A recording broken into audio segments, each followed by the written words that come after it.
to share another. Okay, technical goofball. I'm starting now. Hello, coach.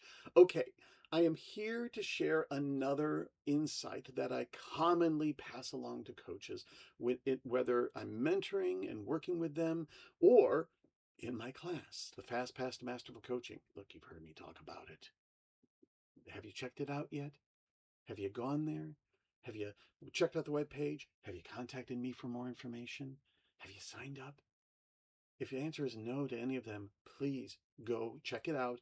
Go to the webpage, contact me. I'm happy to talk with you more about it. You will discover how this profound, powerful, advanced coach training program is beyond and above and unlike anything else out there. Now, this is partly in the class. Actually, this is in the class. I tell this story. I'm going to tell you this story. It's not a story so much as back in the 90s, there was a movie called Philadelphia. All right, I'm getting ahead of myself. First off, I'm going to acknowledge you're smart. You're smart. You're clever. You're trained. You're trained to see things in a certain way. This is what coach training is all about. You have been given skill sets that the average person does not get. You've been trained to listen to certain things and listen for certain things. You've been trained to keep your focus and attention that's not in the where everybody else commonly just defaults. You've opened up. You've been trained to be curious where everybody else typically just sort of dismisses and lets go. You've been trained to connect and find the reasonings and the patterns and the associations and the insights. You've been trained. That is the gift of your coaching. You provide an experience that is unlike most of our day-to-day lifetime experience. I hope you get that. You've been trained to engage in conversation in a way that is completely different and much of the time completely contradictory. So get that. That's huge. That's powerful. And it's an amazing, incredible gift. I host a series of calls, the Coaching Skills Forum calls. They're free. They're amazing. Get on them. Coaching Skills Forum calls. I will say all the time, regardless of what the topic is, regardless of what we're focusing on and exploring and deepening, I still continue to point out what we do here is completely unavailable in most people's lives.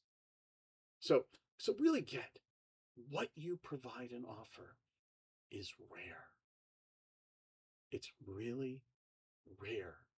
Most people, and I'm talking like 8 billion people in the population, and I'm going to say, as a rough guess, 99% don't experience a fraction of what you offer in your coaching. I hope you get that. That in itself is a profound, incredible gift. Now, this video would be great if I had just ended it here, but I opened my mouth and said there's this movie called Philadelphia, so I got to finish that story, which actually kind of sounds like it's going to contradict what I just said, and it doesn't. It absolutely doesn't. But that training and that knowledge and that brilliance and that skill set that you possess, that is the richness of coaching, is actually getting in the way and prohibiting your coaching. And I'm going to make sense of this in a second. Because when you keep connecting the dots, you're doing it for your client. When your brain keeps assessing and finding in the patterns and the anomalies, and when you keep making sense of things because you're really, really skilled and you're really, really good, and your skill sets and your attention and your all the mechanics, you've been honed to look and find those things. And then when you find them, we, you, me, naturally start to interpret them. We start to connect all the dots. We start doing all the work, and you're doing the client's work for them. You being brilliant is one of the worst things that can happen in coaching. One of, maybe not the worst, but it's bad. You being fast and quick and clever is a detriment to the coaching. Only in the sense of when you keep doing all the work. When you notice, you give it to the client. When you are spotting there's some sort of connection or pattern or anomaly, you offer it to the client and let the client figure it out. And I'm not talking about a leading question that, like, well, you figured it out, so now you're going to get them to get it. No, it means you see something, you consider something, you're aware of something, and offer them the opportunity to discover it. And if they do, hooray, you get a point. You get a gold star for being brilliant, big whoop. But then if they find something else, that's just as valuable. So back to the movie. And here's the little trick that I offer coaches. So in the movie Philadelphia, Tom Hanks works for a really high prestige, big Philadelphia law firm. And he contracts AIDS and then is subsequently fired, not because of that, but he knows that it is. And so he goes and hires this small town lawyer, Denzel Washington, to take on this big fancy law firm. And this law firm, they know all the ins and outs. They know all the double talk. They know all the fancy language and jargon and how to basically, because that's what you do in big high level corporate law. At least in the movies. I don't know how it is for real. You know, you bring in all the razzmatazz. You do all the big fancy language. You find all the little miscellaneous insignificant loopholes and you magnify them tremendously. And then you kind of reinterpret things to your convenience. Whatever it is that big highfalutin Hollywood movie lawyers do. So Denzel, small town lawyer, he just knows law. Helps out the little guy. And so he's got this little tactic that he does. Because he'll go in, and so the big highfalutin lawyers are on trial. They're up on the stand, and Denzel asks them a question about their protocol, their policies. And they start spouting out, well, you have to recognize and blah, blah, blah, blah, blah, blah. And they start doing all the fancy double talk, which is easily dazzling and blinding and confusing everybody to the point where they concede, oh, well, he must have said something brilliant. Oh, yes. Oh, of course, that makes sense. Oh, yeah, of course, I get that. And Denzel doesn't buy it. He doesn't take the bait.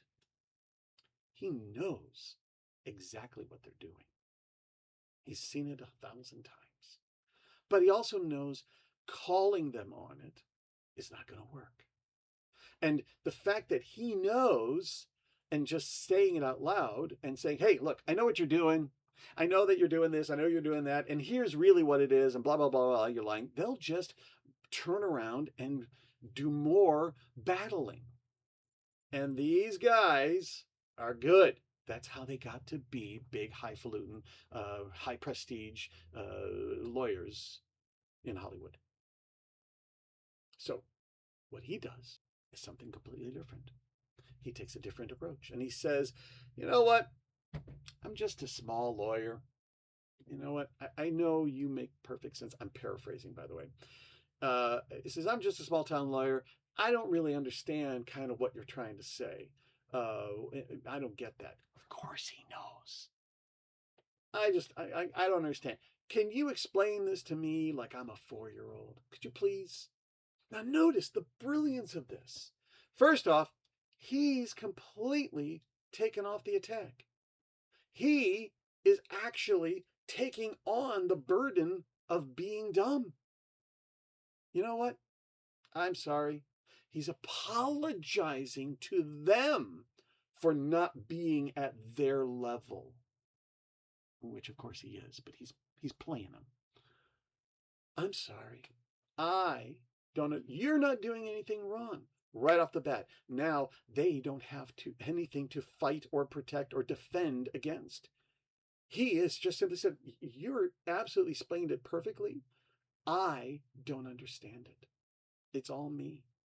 Could you please explain it to me like I'm a 4-year-old?" What a gorgeous, brilliant tactic.